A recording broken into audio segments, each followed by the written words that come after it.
لله رب العالمين والصلاة والسلام على سيد المرسلين أما بعد فأعوذ بالله من الشيطان الرجيم بسم الله الرحمن الرحيم الصلاة والسلام عليك يا رسول الله وعلى آلك وأصحابك يا حبيب الله الصلاة والسلام عليك يا نبي الله وعلى آلك وأصحابك يا نور الله پڑھیے صلی اللہ علیہ یا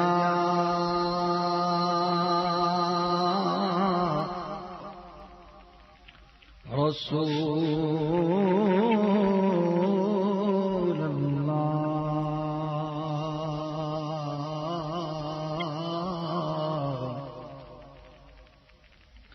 وسلم علیک یا حبیب اللہ پڑھیے صلی اللہ علیہ یا رسول اللہ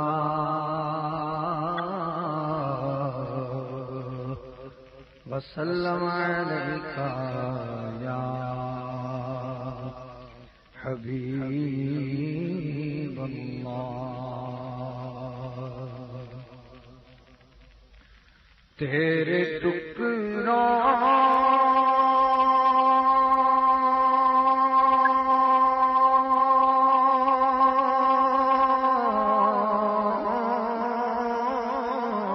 سے پلے غیر کی ٹھوکر پہ نہ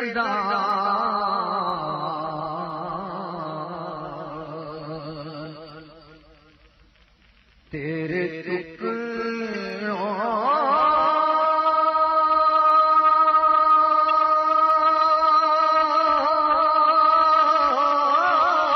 سے پلے غیر کی ٹھوکر پہ نہ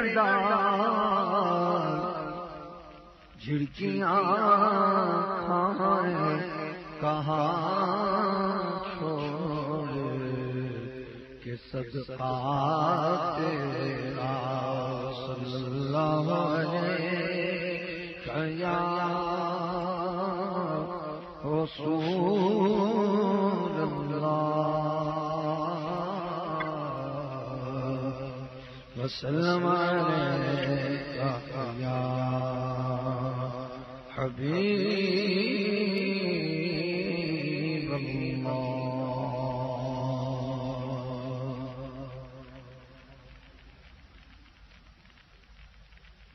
زمین و زمان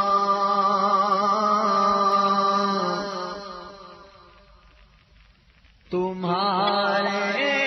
لیے مکین و مکان تمہارے زمین و زمان تمہارے لیے مکین و مکان تمہارے لیے چنین و چنا تمہارے بنے دو جہاں تمہارے لیے چنینو چنا تمہارے لیے بنے دو جہاں تمہارے لیے میں دوا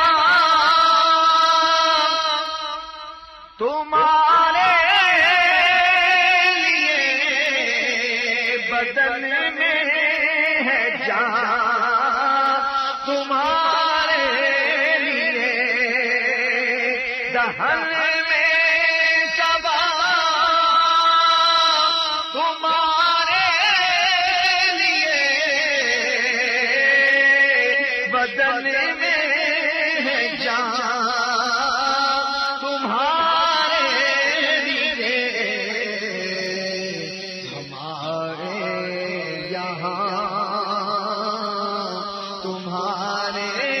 لیے اٹھیں بھی وہاں تمہارے لیے. اور یہ واقعی حقیقت ہے. اللہ رب العزت کا فرمان علی شان ہے.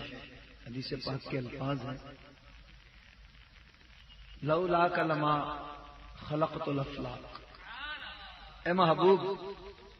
اگر میں تجھے پیدا نہ کرتا تو آسمان کو پیدا نہ کرتا، زمین کو پیدا نہ کرتا. مختلف چیزوں کے نام گنوائے کہ اے محبوب اگر میں تجھے پیدا نہ کرتا تو ان کو پیدا نہ کرتا. نبی پاک علیہ الصلوۃ والسلام کی ذات والا صفات وجہ تخلیق کائنات ہے. تو اسی لیے اعلی حضرت نے سرکار کی بارگاہ میں عرض کی کہ زمین و زمان تمہارے لیے اور مکین و مکان تمہارے لیے اور تمام جو کچھ بھی ہے چنین و چنا تمہارے لیے اور بنے دو جہاں تمہارے لیے. اور جہاں تک اس بات کا تعلق ہے کہ دہن میں زبان تمہارے لیے اور بدن میں ہے جان تمہارے لیے. حدیث پاک کے ہے سرکار صلی اللہ علیہ وسلم نے ارشاد فرمایا لا يؤمن احدكم حتى اكون احب اليه من والده وولده والناس اجمعين. لا يؤمن احدكم تم میں سے اس وقت کوئی کامل مؤمن نہیں ہو سکتا حتی اکون احب الیہ جب تک کہ میں اس کو پیارا نہ ہو جاؤں، وہ مجھ سے محبت نہ کرنے لگ جائے. میں والد ہی اپنے والد سے وولد ہی اپنی اولاد سے اور والناس اجمعین اور تمام لوگوں سے زیادہ جب تک وہ مجھ سے محبت نہ کرنے لگ جائے اس وقت تک اس کا ایمان کامل نہیں ہے. اور یہ حقیقت ہے کہ ہم اپنے آقا جناب مدینے والے مصطفیٰ صلی اللہ علیہ وسلم کی جو تعریف و توصیف کر رہے ہیں وہ اسی لیے کہ اللہ تبارک و تعالی نے یہ جو زبان عطا فرمائی ہے اپنی اور اپنے محبوب صلی اللہ علیہ وسلم کی تعریف کے لیے عطا فرمائی ہے. اب اللہ کی تعریف تو ہے اللہ کی تعریف، لیکن یاد رکھیں رسول اللہ کی تعریف بھی دراصل اللہ ہی کی تعریف ہے. وہ کیسے؟ وہ یوں کہ کسی بھی چیز کی تعریف کرو تو اس کے بنانے والے کی تعریف ہوتی ہے. ہم اس گلاس کی تعریف کریں گے، اس مائک کی تعریف کریں گے، اس سیٹ کی تعریف کریں گے، ان راڈوں کی تعریفیں کریں گے. جس چیز کی بھی تعریف کریں گے جو اس کو بنانے والا ہے انڈائریکٹلی اس کی تعریف ہو جائے گی کیونکہ اس نے اس کو بنایا ہے. اور یہ بات ہر شخص سمجھتا ہے کہ کسی چیز کی تعریف دراصل اس کے بنانے والے کی تعریف. اب جیسے ہم نے مثال دی تو دنیا میں ہر چیز کسی نہ کسی نے بنائی ہے. بعض چیزوں کو اللہ رب العزت نے اپنی قدرت سے تخلیق فرمایا، بعضوں کو بندوں کے ذریعے بنوایا. جیسے مثال کے طور پر یہ سب چیزیں جو ہیں یہ بندوں نے بنائی. دراصل اس کا حقیقی خالق جو ہے وہ رب تبارک و تعالی ہے. اگر ہم جہاز کو فضا میں اڑتا ہوا دیکھیں اور دیکھ کر سبحان اللہ و بحمدہ سبحان اللہ العظیم پڑھیں، یہ سوچ کر کہ پاک ہے وہ ذات جس نے انسان کو اتنی عقل عطا فرمائی کہ یہ ہزاروں من وزنی چیز جو ہے وہ اتنی بلندیوں پر اڑ رہی ہے، تو اس کی تعریف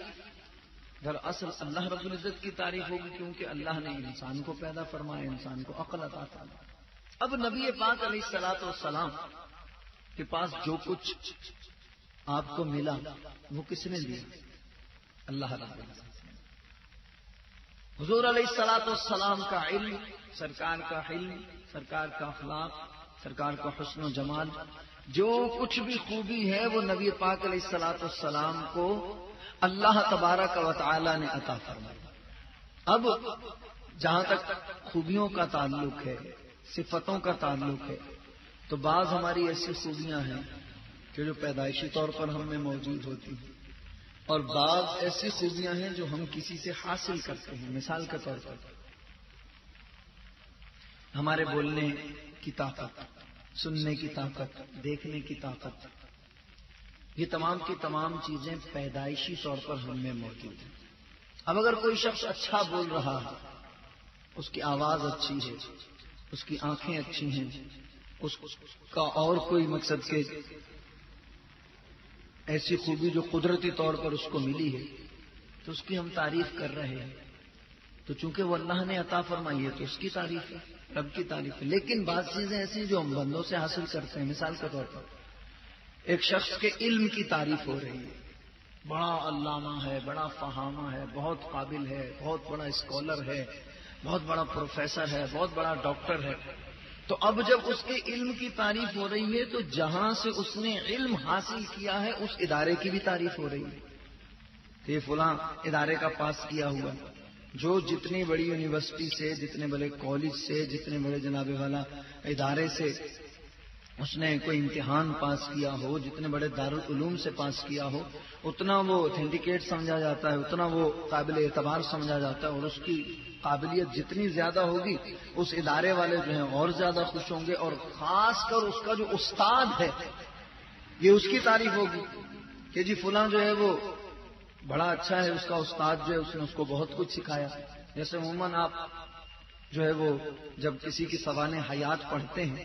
کسی کی زندگی کے حالات جب ہم پڑھتے ہیں تو اس میں ایک بات نظر آتی ہے کہ انہوں نے فلاں استاد سے یہ علم حاصل کیا، فلاں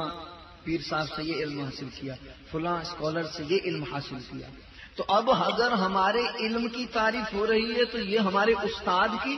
جس ادارے سے ہم نے علم حاصل کیا ہے اس کی تعریف ہو رہی ہے۔ اب اسی طرح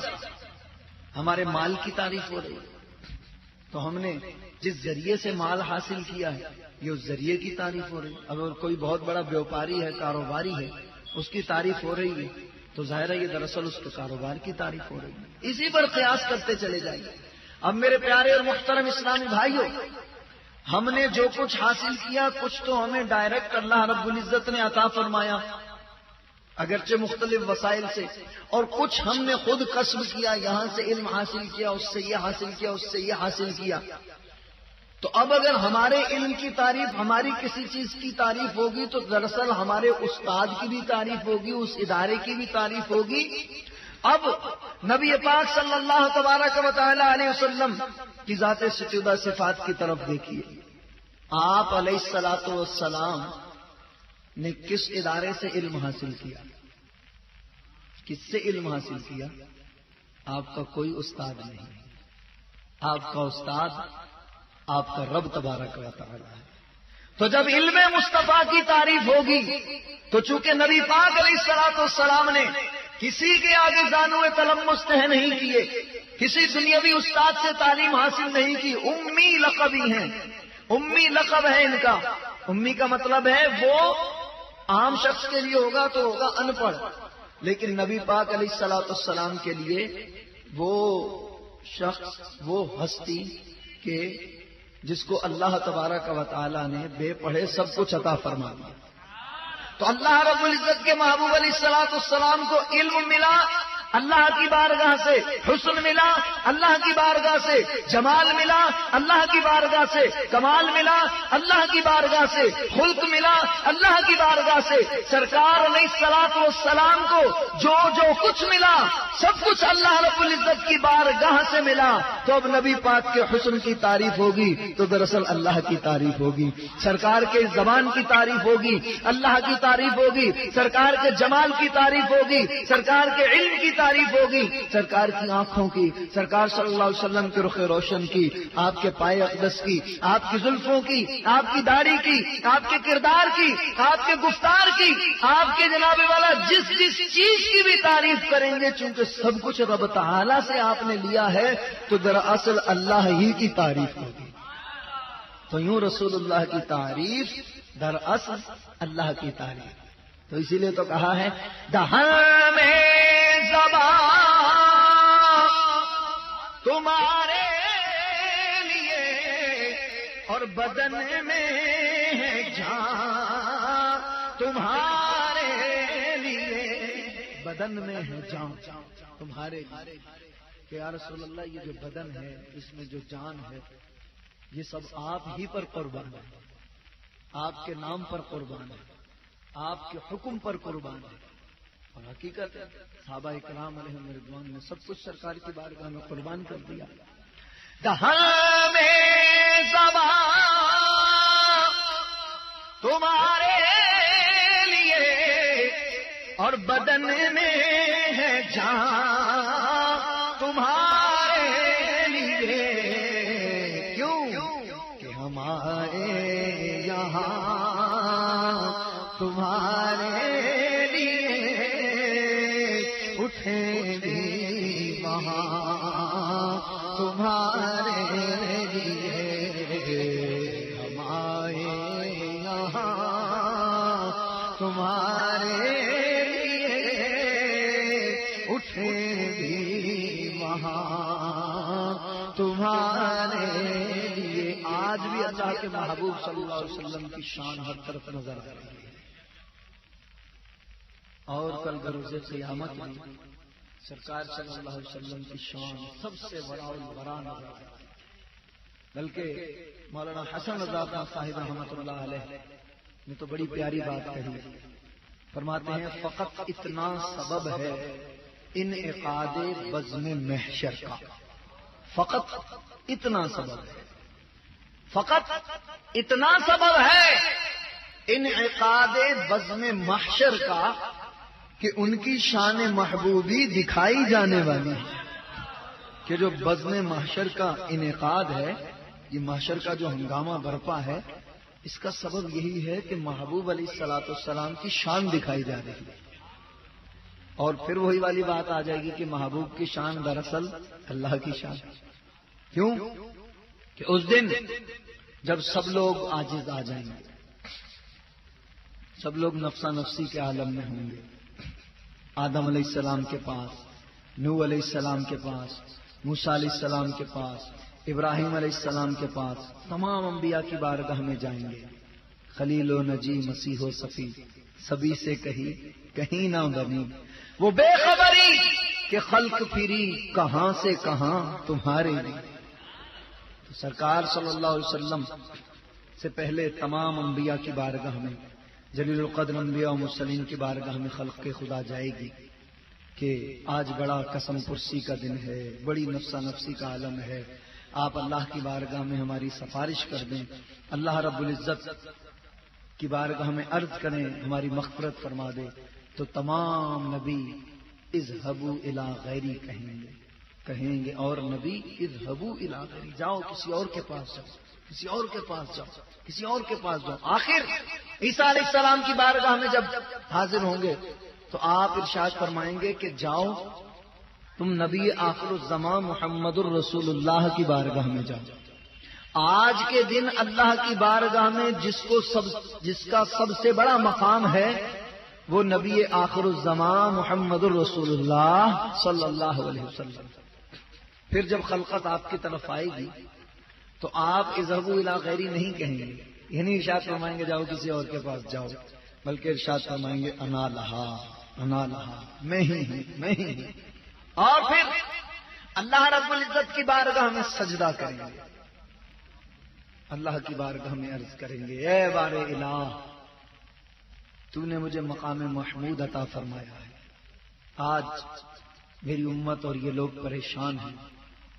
یا رب العالمین کرم فرما، رحم فرما اور ان کو بخش دے، مجھے شفاعت کا اذن عطا فرما، شفاعت کا حکم عطا فرما، اجازت عطا فرما تاکہ میں ان کی شفاعت کروں۔ تو پھر اللہ رب العزت کا حکم ہوگا اور نبی پاک علیہ الصلوۃ والسلام ارشاد فرمائے گا، اللہ رب العزت محبوب سجدے سے سر کو اٹھاؤ اور جاؤ، تم شفاعت کرو، جس کی تم شفاعت کرو گے اس کی ہم مغفرت فرما دیں گے۔ اب جب حضور علیہ الصلوۃ والسلام ہی شافع ہیں تو خلقت باقی نبیوں کے پاس کیوں گئی؟ پہلے ہی کیوں نہ آپ کے پاس آ جائے؟ تو اس کی بھی وجہ ہے، اگر پہلے آپ کے پاس آ جاتی تو ہو سکتا ہے کوئی کہتا کہ جی کیا ہوا، نبی پاک علیہ الصلوۃ والسلام حضرت محمد کی بارگاہ میں گئے تو یہ تو ابراہیم علیہ السلام کی بارگاہ میں جاتے، وہ بھی اللہ کے محبوب نبی ہیں تو وہ بھی عرض کرتے رب کی بارگاہ میں، ان کی بات بھی مان لی جاتی۔ کلیم اللہ تو اللہ رب العزت کے وہ نبی ہیں جنہوں نے کلام بھی فرمایا، کلام کرنے کی سعادت حاصل کی، اور اسی طرح دوسرے انبیاء کے نام لیے جاتے تو ہو سکتا ہے کوئی یہ کہتا کہ اگر دوسرے نبیوں کے پاس جاتے تو بھی یہ کام بن جاتا۔ تو یہ ثابت کرنا تھا کہ آج کے دن ان نبیوں کی بارگاہ میں بھی لوگوں نے جا کر دیکھ لیا، لیکن ان کو بھی اگر آس لگی ہوئی ہے تو مصطفیٰ صلی اللہ علیہ وسلم کے در سے لگی ہوئی ہے، وہ بھی یہی کہہ رہے ہیں کہ جاؤ تمہاری بگڑی بنے گی تو انہی کی بارگاہ میں بنے گی۔ تو یہ میرے محبوب علیہ الصلوۃ والسلام کی شان، اور پھر آپ علیہ الصلوۃ والسلام جو شفاعت فرمائیں گے، آپ کے ہاتھ میں لواء الحمد ہوگا، حمد کا جھنڈا ہوگا، اور سرکار علیہ الصلوۃ والسلام نے ارشاد فرمایا سب سے پہلے میں جنت میں داخل ہوں گا، اور یہ آپ علیہ الصلوۃ والسلام کے اعزازات میں سے ہے۔ اس دن آپ کو اللہ رب العزت نے مقام محمود جو عطا فرمایا ہے وہ کسی اور کا حصہ نہیں ہے، تو آقا علیہ الصلوۃ والسلام کی جو شان ہوگی، تو اسی لیے تو فرمایا گیا کہ ہم آئے یہاں تمہارے لیے، اٹھیں بھی وہاں تمہارے لیے، اور کتنی پیاری خواہش کا اظہار فرما رہے ہیں کیا کہ جب آقا علیہ الصلوۃ والسلام کے دست مبارک میں حمد کا جھنڈا ہوگا، لواء الحمد ہوگا، تو اس وقت اعلی حضرت کیا آرزو کر رہے ہیں کہ صبا وہ چلے کہ باغ پھلے، وہ پھول کھلے کہ دن ہو بھلے، اور دعا کے تلے ثنا میں کھلے، رضا کی زبان تمہارے لیے۔ یا رسول اللہ، جس طرح یہاں آپ کی تعریفیں کر رہے ہیں، جب آپ کے ہاتھ میں لواء الحمد کا جھنڈا ہوگا اور ہم اس وقت آپ کے جھنڈے کے سائے میں ہوں گے، تو اس وقت بھی ہماری زبان کھلے تو یا رسول اللہ آپ کی تعریف میں کھلے ہیں۔ اسی لیے تو دوسری جگہ کہتے ہیں نا، کاش محشر میں جب ان کی آمد ہو اور بھیجیں سب ان کی شوکت پہ لاکھوں سلام، تو مجھ سے خدمت کے قدسی کہیں ہاں رضا،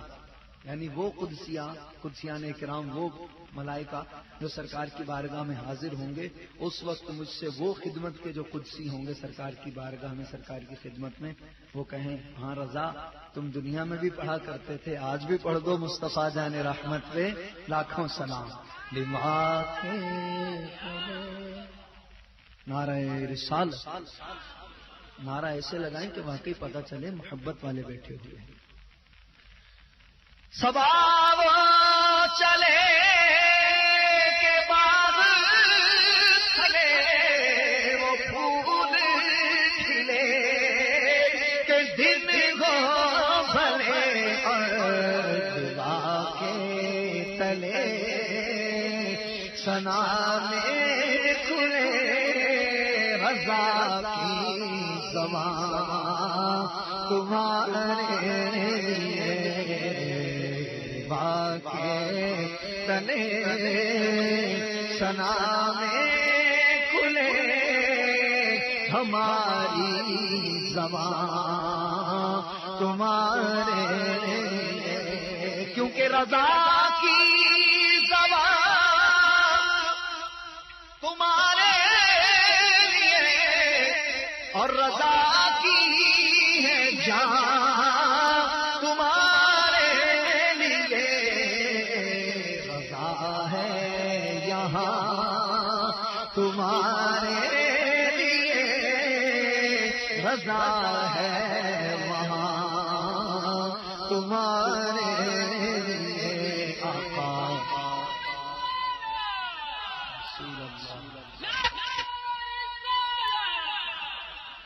رضا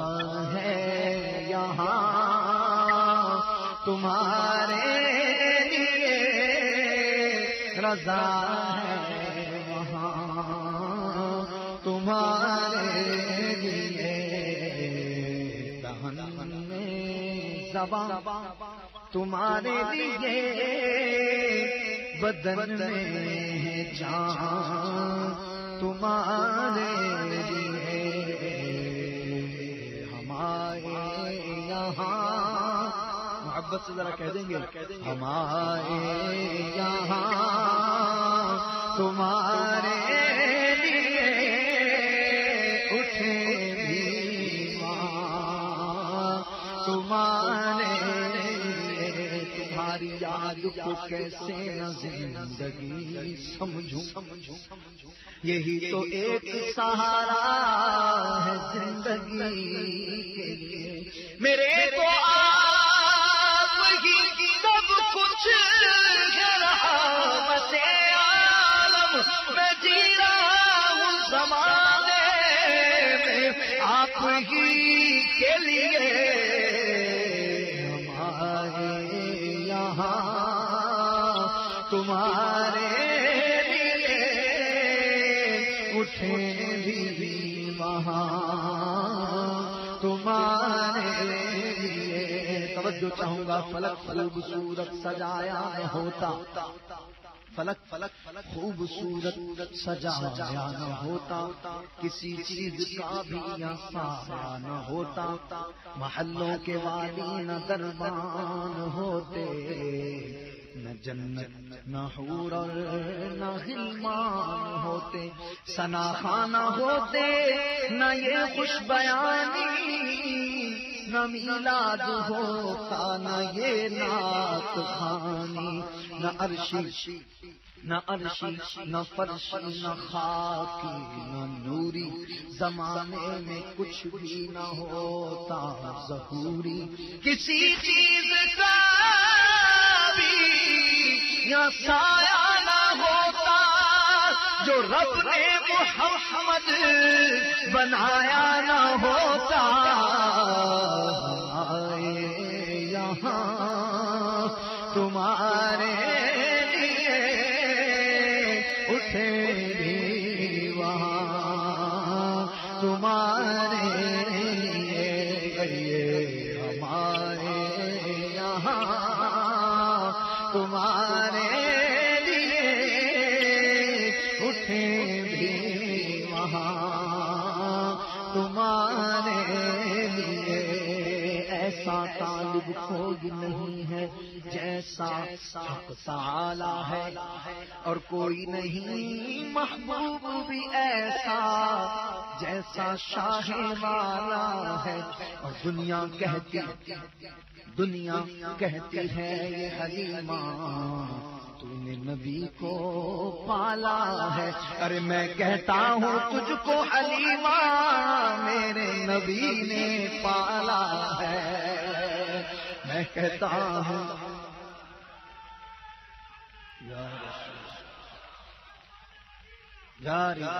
میں کہتا ہوں اور سچ کہتا ہوں تجھ کو حلیمہ میرے نبی نے پالا ہے، واقعی حقیقت وہ حلیمہ سعدیہ رضی اللہ عنہا جن کے گھر میں کھانے پینے کو پورا نہیں ہوتا تھا، جن کی اونٹنی جب جا رہی تھی تو بڑی لاغر بڑی کمزور تمام قبیلے والوں سے پیچھے رہی تھی، اور جب سرکار صلی اللہ علیہ وسلم کو لے کر جا رہی تھی تو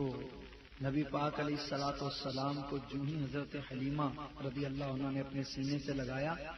آپ کی چھاتیاں دودھ سے بھر گئی، اونٹنی پر بیٹھی، اونٹنی فربا ہو گئی اور بڑے ناز و انداز سے چل رہی ہے، قبیلے کی وہ عورتیں جو پہلے سے روانہ ہو چکی تھیں اونٹنی ان کو اوورٹیک کر رہی ہے. انہوں نے کہا اے حلیمہ کیا بات ہے، جاتے ہوئے تو بڑی لاغر تھی، لگتا ہے تیری وہ سواری نہیں کوئی دوسری سواری ہے. تو حلیمہ نے بڑی پیاری بات کہی کہ سواری تو وہی ہے، سوار بدل گیا.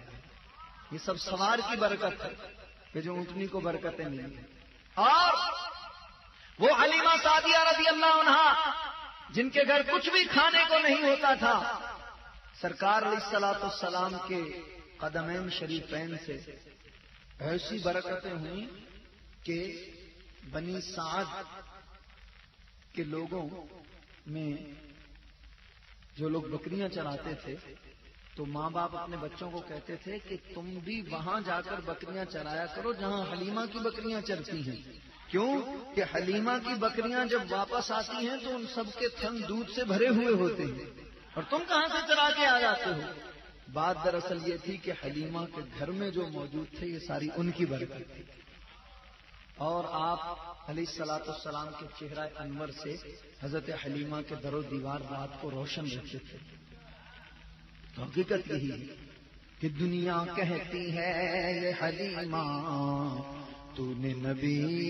کو پالا ہے، اور میں کہتا ہوں تجھ کو حلیمہ میرے نبی نے پالا ہے. توجہ چاہوں گا. ارے اپنی بخشش اپنی بھلائی کا یہ ڈھنگ نکالا ہے. ارے اپنے نبی کے گن گاتے ہیں جب سے ہوش سنبھالا ہے، کیونکہ ہمارے یہاں تمہارے لیے اٹھے بھی ماں، تمہارے لیے ہے شکل ہمارا شام و سحر، اور ناز سکندر قسمت پر کہ محفل میں رسول اکرم کی ہم نعت سنایا کرتے ہیں، کیونکہ ہمارے یہاں تمہارے لیے اٹھے بھی وہاں تمہارے لیے. کتنا بڑا ہے مجھ پہ یہ احسان مصطفیٰ، کتنا بڑا ہے مجھ پہ یہ احسان مصطفیٰ کہ کہتے ہیں لوگ مجھ کو ثنا خان مصطفیٰ. غور تو کر سرکار کی تجھ پر کیسی خاص عنایت ہے، کوثر تو ہے ان کا ثنا خان، یہ معمولی بات نہیں. میرے لبوں پہ نبی کی نعتیں، نبی کے لطف و کرم کی باتیں، کرم سے ان کے بنی ہوئی ہے، ہماری بگڑی بنی رہے گی. ہمارے یہاں تمہارے لیے اٹھے بھی وہاں تمہارے لیے. تو میں ہوں سائل میں ہوں منگتا، میں ہوں سائل میں ہوں منگتا، شاہ مدینہ جھولی بھر دو، ہاتھ بڑھا کر ڈال دو ٹکڑا، ہاتھ بڑھا کر شاہ مدینہ جھولی بھر دو، شاہ مدینہ جھولی بھر دو، شاہ مدینہ میری جھولی بھر دو، شاہ مدینہ میری جھولی بھر دو، شاہ مدینہ میری جھولی بھر دو. سائل آ جاتا ہے من کی مرادیں پا جاتا ہے، جو بھی سائل آ جاتا ہے من کی مرادیں پا جاتا ہے. میں نے بھی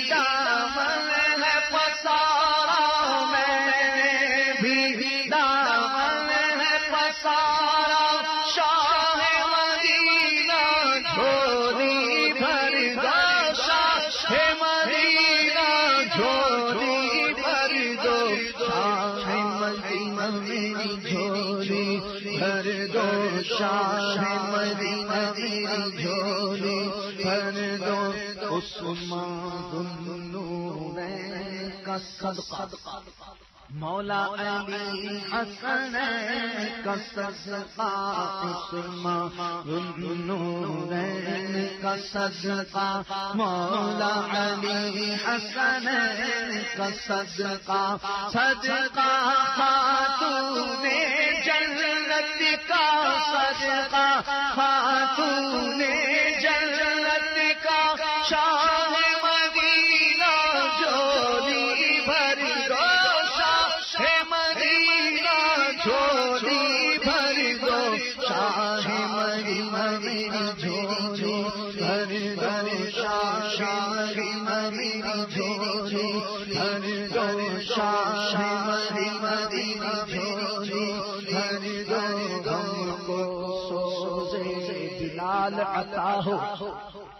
آقا نظر کرم سے بنا دو ہم کو سوز بلال عطا ہو آقا نظر کرم سے بنا دو غوث الاعظم کا دیوانہ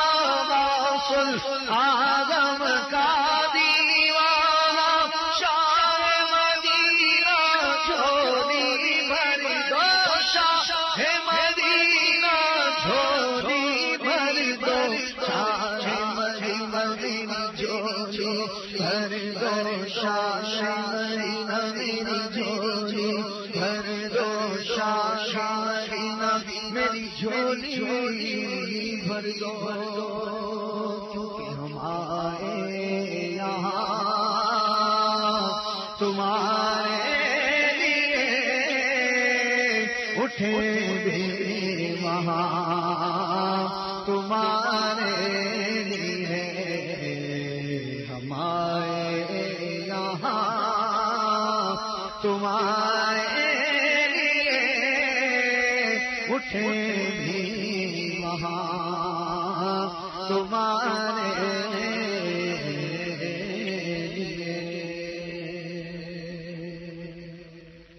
چمک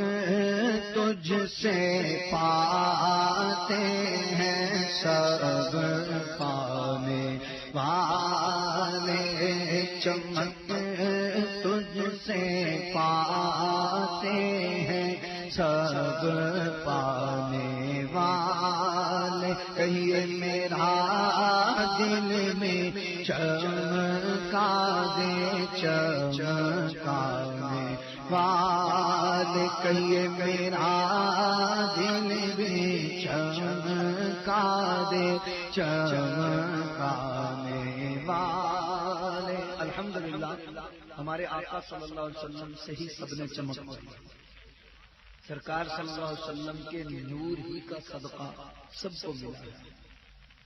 اتار کر ان کے رخ کا صدقہ وہ نور کا بٹ رہا تھا باڑا کہ چاند سو مچل مچل کر جبین کی خیرات مانگتے بچا جو طلبوں کا ان کے دھوون بنا جنت کا رنگ و روغن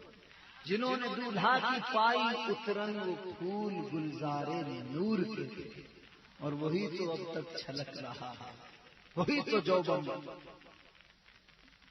ٹپک رہا ہے ستاروں نے جو نہانے میں جو گرا تھا پانی کٹورے تاروں نے بھر لی سرکار صلی اللہ علیہ وسلم کی بارگاہ میں چند صحابہ کرام حاضر ہیں رات ہو گئی صحابہ کرام علیہم رضوان کو آقا علیہ السلام کی بارگاہ میں آپ کے جلووں میں اتنے گم ہوتے تھے کہ وقت کا پتہ ہی نہیں چلتا ظاہر خود اندازہ لگا لیا کہ جن کے چہرہ مبارک کی ایک جھلک دیکھنے کو زمانہ بےتاب ہے اگر کسی کو یہ کہا جائے کہ تمہارے پاس جو کچھ ہے سب کچھ دے دو ایک جھلک تمہیں نبی پاک علیہ السلام کے چہرے کی دکھائی جائے گی تو کون ایسا ظالم ہوگا جو انکار کرے گا وہ کہے گا یہ دنیاوی مال و اسباب تو اپنی جگہ ارے تم میری جان لے لو لیکن مجھے ایک نظر سرکار کے چہرہ انور کو دکھا تو خود اندازہ لگائیں صحابہ اکرام علیہم رضوان سرکار علیہ الصلوۃ والسلام کی بارگاہ میں حاضر ہوتے تھے. کیا نصیب تھے.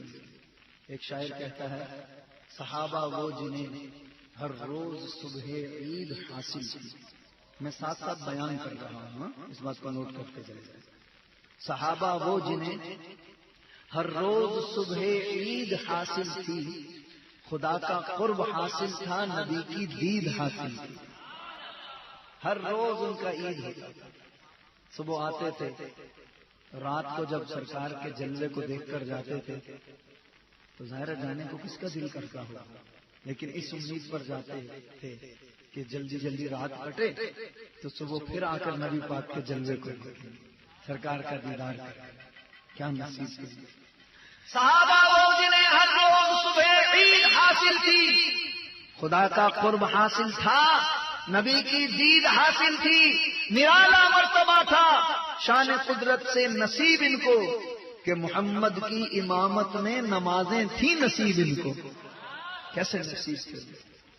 اور صحابہ کرام علیہم رضوان کہ عشق و محبت کے کیا کہنے. ایسی ایسی داستانیں ہیں، ایسے ایسے واقعات ہیں کہ رونگٹے کھڑے ہو جاتے ہیں کہ واقعی انہوں نے سرکار صلی اللہ علیہ وسلم سے جو محبت کی، ان کی بارگاہ کا جتنا ادب کیا.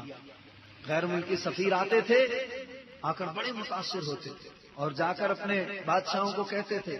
کہ تم اصحاب محمد اور محمد سے نہیں جیت سکتے، اس لیے کہ ہم دنیا جہان کے لوگوں کے سامنے جاتے ہیں، ان کے درباروں میں جاتے ہیں، لیکن جو ادب و احترام ہم نے اصحاب محمد کا دیکھا ہے وہ کسی کا نہیں دیکھا صلی اللہ علیہ وسلم. وہ ان کے سامنے ایسے بیٹھے ہوتے ہیں گویا کہ ان کے سروں پر پرندہ آ کر بیٹھ جائے تو ان کو خبر نہ ہو. اور بالکل آقا علیہ الصلوۃ والسلام کے حکم کے مطابق بیٹھے تھے. الغرض وقت گزرتا رہا، رات ہو گئی. اب جب رات ہو گئی آقا علیہ الصلوۃ والسلام سے اجازت چاہیے، اب چلنے لگے. تو اب روشنی کی کوئی چیز موجود نہیں ہے. ظاہر اس زمانے میں ٹارچ تو تھی نہیں، نہ ہی یہ لائٹیں وغیرہ تھی. تو اب کیا کیا جائے. سرکار صلی اللہ علیہ وسلم نے ایک صحابی سے ان کا عصا لیا اور اپنے عصا مبارک سے اس کو ٹچ کر دیا.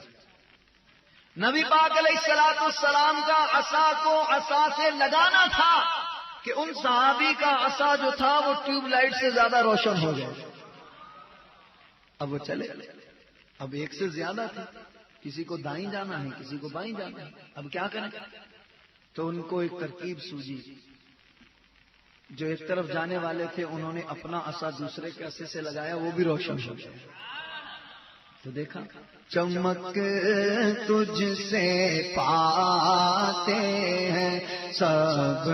پانے والے، اور میرا دل بھی چمکا دے چمکانے والے. لشکر اسلام ایک جگہ رکا ہوا. یا رسول اللہ پانی ختم ہو گیا. کیا کیا؟ سرکار علیہ الصلوۃ والسلام نے غالباً حضرت علی کو ارشاد فرمایا جاؤ پہاڑوں کے اس پار ایک شخص آ رہا ہے، اس کے پاس پانی کا مشکیزہ ہے، اس کو بولو تمہیں اللہ کے نبی نے بلایا. حضرت علی رضی اللہ تعالیٰ عنہ فوراً اٹھے. یہ نہیں عرض کی یا رسول اللہ یہ پہاڑوں کے اس پار آپ کو یہاں بیٹھے بیٹھے کیسے پتہ چل گیا؟ آپ نے پہاڑوں کے اس پار کیسے دیکھ لیا؟ آپ کو کیسے پتہ چل گیا؟ پتہ چلا کہ ان صحابیوں کے یہ عقیدے تھے کہ نبی صلی اللہ تعالی علیہ وسلم جو ہے وہ جس طرح یہاں دیکھ سکتے ہیں اس طرح جہاں ہم نہیں دیکھ سکتے وہ وہاں بھی دیکھتے ہیں. سرکار علیہ الصلوۃ والسلام کی نظر وہاں تک پہنچتی ہے جہاں تک ہماری نظر نہیں پہنچتی. فوراً اٹھے گئے، دیکھا ایک شخص ہے، حبشی النسل ہے، کالا اس کا چہرہ، اس کے پاس پانی کا مشکیزہ ہے. کہا تمہیں ہمارے نبی نے بلایا. اس نے کہا میں اپنے آقا کے لیے لے کے جا رہا ہوں. آپ نے فرمایا اللہ کے نبی کا حکم ہے تمہیں چلنا پڑے گا. بہرحال وہ آیا. سرکار صلی اللہ علیہ وسلم نے اس کو قریب بلایا، اس سے کہا کہ تیرے مشکیزے سے ہم پانی لیں گے، تم گھبراؤ نہیں. اور وہ کیسے گھبراتا؟ نبی پاک صلی اللہ علیہ وسلم کے چہرے کو جب کوئی دیکھتا تھا تو خدا کی قسم دیکھتا ہی رہتا. ایک صحابی ہیں، ان کا نام میں بھول گیا، پہلے وہ یہودی تھی، تو وہ کہتے ہیں کہ مجھے لوگوں نے نبی پاک علیہ الصلوۃ والسلام سے متعلق نہ جانے کیا کیا بتایا ہوا تھا، کیونکہ یہودی جو ہیں یہ بڑے بدبخت، انتہائی فتنہ پرور قوم ہے، اور ان کو کبھی بھی چین نہیں آئے، اور نہ ہی خود چین سے رہیں گے، نہ اپنے اطراف والوں کو چین سے رہیں گے، اور دھتکاری ہوئی اور لعنتی قوم ہے۔ آج بھی آپ دیکھیں ان کی یہ خوبی ہے، ان کی یہ تعریف ہے، ان کی یہ توصیف ہے، لوگوں کو بتا بتا کے انہوں نے اتنا وہ کر دیا تھا کہ لوگ بڑے مشتاق تھے کہ نبی پاک علیہ الصلوۃ والسلام آئیں اور ہم ان کا دیدار کریں، لیکن جب سرکار صلی اللہ علیہ وسلم تشریف لائے تو آپ بنی اسرائیل کی بجائے بنی اسماعیل میں آ گئے، یعقوب علیہ السلام کی اولاد میں آنے کی بجائے آپ جو تھے حضرت اسماعیل کی اولاد سے تھے۔ یہاں یہودی جیلس ہو گئے، جلن کا شکار ہے، یہ کیا ہوا؟ ہم تو سمجھتے تھے کہ یہ نبی ہم میں آئیں گے، یہ اسماعیل علیہ السلام کی اولاد میں کیوں آ گئے؟ چنانچہ انہوں نے پھر مخالفت شروع کر دی۔ تو وہ لوگ جن کو یہ لوگ قائل کیا کرتے تھے نبی پاک کی عظمت بتا بتا کے، وہ لوگ تو ایمان لے آئے، لیکن جو بتایا کرتے تھے ان میں سے بعض بدنصیب ایمان نہ لائے اور گمراہ ہو کر مر گئے۔ تو انہی میں سے ایک صاحب تھے، انہوں نے نبی پاک علیہ الصلوۃ والسلام کی خوبیاں سن رکھی تھی۔ آئے جب حضور علیہ الصلوۃ والسلام کو دیکھا تو دیکھتے ہی رہ گئے اور کہنے لگے اللہ کی قسم یہ چہرہ کسی جھوٹے شخص کا نہیں ہو سکتا، خدا کی قسم میں اس چہرے کو دیکھ کر یہ گواہی دیتا ہوں کہ یہ بھی سچے ہیں اور یہ سچے کی حکم کی طرف بلا رہے ہیں۔ اور انہوں نے دیکھتے ہی سرکار صلی اللہ علیہ وسلم کو کلمہ شہادت پڑھا، اور لوگ حیران رہ جاتے تھے نبی پاک کے چہرے کو دیکھ کر، یہاں تک کہ دشمن جو تھے وہ بھی آقا علیہ الصلوۃ والسلام کی تعریف و توصیف کیا کرتے تھے۔ بہرحال اس حبشی سے آپ علیہ الصلوۃ والسلام نے مشکیزہ لیا اور مشکیزے کو یوں لٹا کر اور اپنا دستے مبارک مشکیزے کے منہ کے آگے رکھ دیا اور فرمایا لاؤ برتن لے کے آؤ۔ اب صحابہ اکرام برتن لا رہے ہیں، برتن بھرتے چلے جا رہے ہیں، پانی لشکر نے پی لیا، جانوروں نے پی لیا، سارے برتن بھرتے چلے گئے، لیکن پانی ختم ہونے کا نام نہیں لیتا تھا۔ انگلیاں ہیں فیض پر، پیاسے ہیں ٹوٹے جھوم کر، اعلیٰ حضرت نے کیا خوب فرمایا، انگلیاں ہیں فیض پر، پیاسے ہیں ٹوٹے جھوم کر، ندیاں پنجاب رحمت کی ہیں جاری، واہ واہ۔ صحابہ کرام فرماتے ہیں ہم نے نبی پاک علیہ الصلوۃ والسلام کے دستے مبارک کی طرف دیکھا، آپ کی 5 انگلیوں سے پانی کے چشمے جاری تھے، پانی کے چشمے جاری تھے، اور نور کے چشمے لہرائیں دریا بہیں۔ اعلیٰ حضرت دوسری جگہ نور کے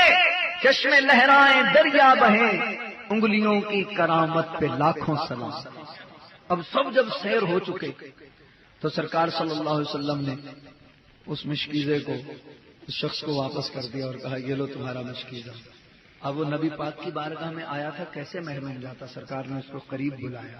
قریب بلا کر اس کو اپنی چادر اڑا دی، چادر اڑائی۔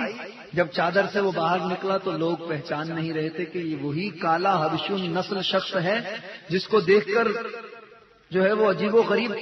محسوس ہوتا تھا، اب اس کا چہرہ چودھویں کے چاند کی طرح چمک رہا ہے۔ اللہ اکبر۔ تو نے قطرے کو دیکھا گوہر کر دیا، تو نے ذرے کو دیکھا تو زر کر دیا، تو نے حبشی کو رش کے قمر کر دیا، الٹا سورج پھرانا تیرا کام ہے۔ اب اس کی ظاہری گندگی بھی دھو دی اور سرکار کے فیض سے اس کی باطنی گندگی بھی دھل گئی۔ اب وہ جب گیا اپنے آقا کے پاس تو اس نے کہا تم کون ہو؟ سواری میری، مشکیزہ میرا، سب کچھ میرا، لیکن غلام تم میرے نہیں۔ اس نے کہا حضور میں آپ ہی کا غلام ہوں۔ کہا پھر تیرا یہ حلیہ کیسے؟ کہا کہ ہاں میں ایسے کی بارگاہ سے آ رہا ہوں جو ظاہر کو بھی دھو دیا کرتے ہیں، باطن کو بھی دھو دیا کرتے ہیں۔ انہوں نے میرے ظاہر کو بھی چمکا دیا، میرے باطن کو بھی چمکا دیا۔ چمک تجھ سے پاتے ہیں سب پانے والے کہیے میرا دل بھی چمکا دے چمکا دے والے تو جو چاہے تو ابھی میں میرے دل کے دھلے کہ خدا دل نہیں کرتا کبھی میلا تیرا ایک میں کیا میرے اسیاں کی حقیقت کتنی مجھ سے سالات کو کافی ہے اشارہ تیرا چمک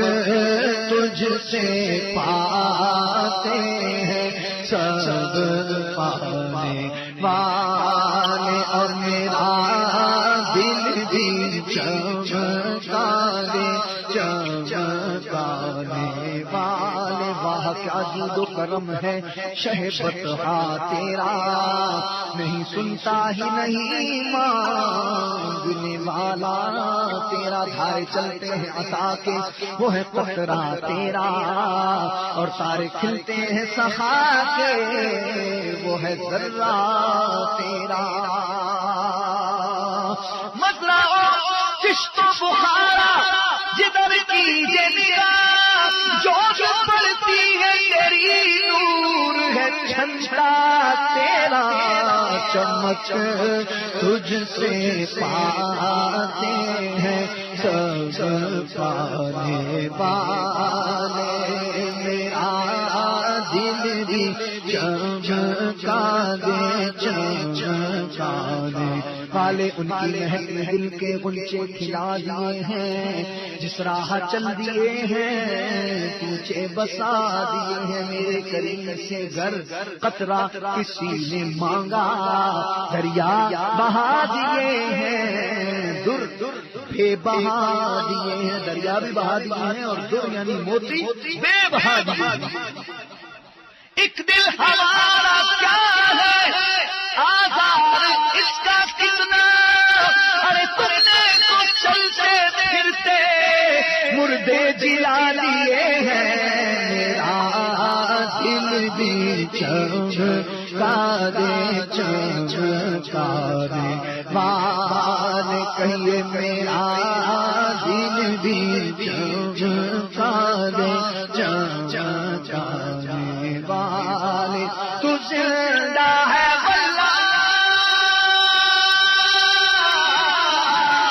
تو زندہ ہے واللہ تو زندہ ہے واللہ تو زندہ ہے واللہ تو زندہ ہے واللہ